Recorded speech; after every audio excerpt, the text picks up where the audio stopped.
Hello guys.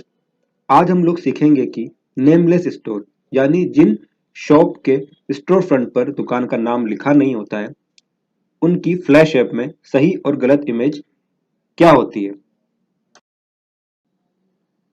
Picture one, store front image. यह image सही इसलिए है बिकॉज यहाँ पर स्टोर फ्रंट का नेम एसोसिएट ने अपने हाथों से लिखा हुआ है। साथ ही में हम इस स्टोर फ्रंट नेम को क्लियरली देख और पढ़ सकते हैं। हमें स्टोर फ्रंट पूरी तरह से क्लियरली विजिबल हो रहा है, जिसमें हम यह भी देख सकते हैं कि स्टोर फ्रंट में क्या प्रोडक्ट सेल हो रहे हैं। तो दोस्तों, हमने स्टोर फ्रंट इमेज के लिए इन पिक्चर्स को भी सही माना है, क्योंकि आप देख सकते हैं इमेज 1 और 2 में स्टोर फ्रंट का नेम मर्चेंट ने या तो अपने हाथों से या प्रिंट आउट निकालकर दिखाया हुआ है। साथ ही में इमेज 3 एंड 4 में म्युनिसिपल अथॉरिटी ने या अदरवाइज किसी गवर्नमेंट संस्थान ने इन शॉप्स का नाम दिया है, जैसे A/2 1 to 5 जैसे नाम हम यहाँ देख सकते हैं। साथ ही में ये सारी इमेजेस क्लियरली विजिबल है एंड हम नाम को क्लियरली पढ़ सकते हैं इमेज को देखकर। साथ ही में हम ये भी जान सकते हैं कि इन शॉप्स पर क्या प्रोडक्ट सेल हो रहे हैं और ये इमेज काफी दूर से ली गई है। Picture 2, QR code image. यह इमेज सही इसलिए है, पहला, एसोसिएट ने दोनों QR कोड यहाँ पर लगाए हुए हैं, यानी कि बिग QR कोड और स्मॉल QR कोड। दूसरा, QR कोड में हम मर्चेंट शॉप का नेम क्लियरली पढ़ पा रहे हैं। तीसरा, मर्चेंट की शॉप पर क्या प्रोडक्ट सेल हो रहे हैं ये भी हमें इस इमेज से पता चल पा रहा है। एंड चौथा, पिक्चर 1 में क्या प्रोडक्ट रखे हुए थे और पिक्चर 2 में क्या प्रोडक्ट रखे हुए हैं, दोनों प्रोडक्ट सिमिलर है। Picture 3, marketing collateral image. यह इमेज सही इसलिए है क्योंकि पहला, शॉप पर जो ब्रांडिंग की गई है वो आई लेवल पर है। दूसरा, इस पिक्चर को काफी डिस्टेंस से लिया गया है। एंड तीसरा, इस इमेज में जो हम शॉप का बैकग्राउंड और जो स्टोर फ्रंट नेम देख पा रहे हैं वो पिक्चर 1 और पिक्चर 2 से काफी मैच हो रहा है। पिक्चर 4, मार्केटिंग कोलेट्रल 2, पेनी ड्रॉप इमेज। यह इमेज सही इसीलिए है क्योंकि पहला, इस इमेज को मर्चेंट के मोबाइल में क्लिक किया गया है। दूसरा, इस इमेज में हम देख सकते हैं कि अमाउंट किस एसोसिएट ने ट्रांसफर किया है, यानी कि सेंडर का नाम। तीसरा, यह अमाउंट किस डेट को और किस समय पे ट्रांसफर किया गया है वो भी हम क्लियरली देख पा रहे हैं। एंड चौथा, इस इमेज को काफी डिस्टेंस से क्लिक किया गया है। तो दोस्तों, अभी तक हमने जाना कि फ्लैश ऐप में नेमलेस स्टोर की क्या सही इमेजेस अपलोड करनी है। अब हम जानेंगे कि किन इमेजेस को हमें फ्लैश ऐप में अपलोड नहीं करना है और किन इमेजेस को गलत माना गया है। Picture 1, store front image.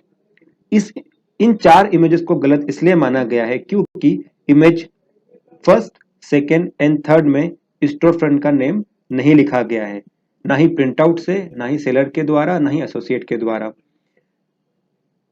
Fourth image में नाम स्टोर फ्रंट का विजिबल है बट स्टोर फ्रंट जो शॉप है वो विजिबल नहीं है, वहां क्या प्रोडक्ट सेल हो रहे हैं वो विजिबल नहीं है, यानी कि इमेज को डिस्टेंस से नहीं लिया गया है।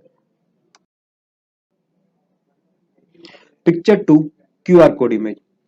यह चारों इमेज गलत इसलिए है क्योंकि इमेज फर्स्ट में QR कोड को टेढ़ा रखा गया है और साथ ही में QR कोड कैमरा फेसिंग नहीं है। इसके अलावा दोनों QR कोड पर नेम नहीं लिखा गया है। पिक्चर 2 में QR कोड को क्रॉप कर दिया गया है और साथ ही में बिग QR कोड भी मिसिंग है। पिक्चर थर्ड में QR कोड को जूम इन करके लिया गया है, काफी पास से लिया गया है। साथ ही में इस QR कोड पर शॉप का नेम भी नहीं लिखा हुआ है। सेकेंड QR कोड भी मिसिंग है और बैकग्राउंड भी विजिबल शॉप का नहीं है।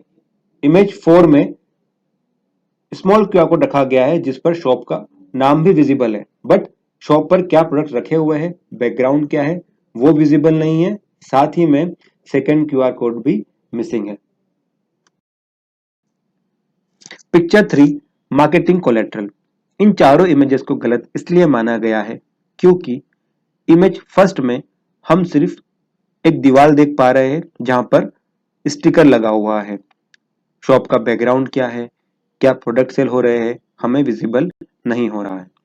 इमेज 2 में मार्केटिंग कोलेट्रल को क्रॉप किया गया है, साथ ही में शॉप का बैकग्राउंड नहीं दिख रहा है। इमेज 3rd एंड 4th में मार्केटिंग कोलेट्रल को काफी क्लोजअप से क्लिक किया गया है, जिसमें हमें शॉप का बैकग्राउंड, प्रोडक्ट विजिबल नहीं हो रहे हैं। Picture 4 marketing collateral to penny drop image.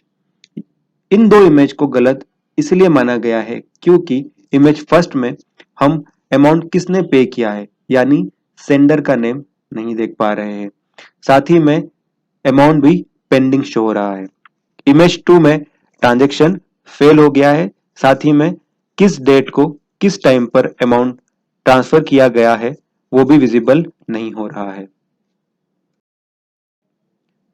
सो दोस्तों, अब हम जानेंगे कि किस प्रकार के नेमलेस स्टोर हम लोग ऑनबोर्ड कर सकते हैं।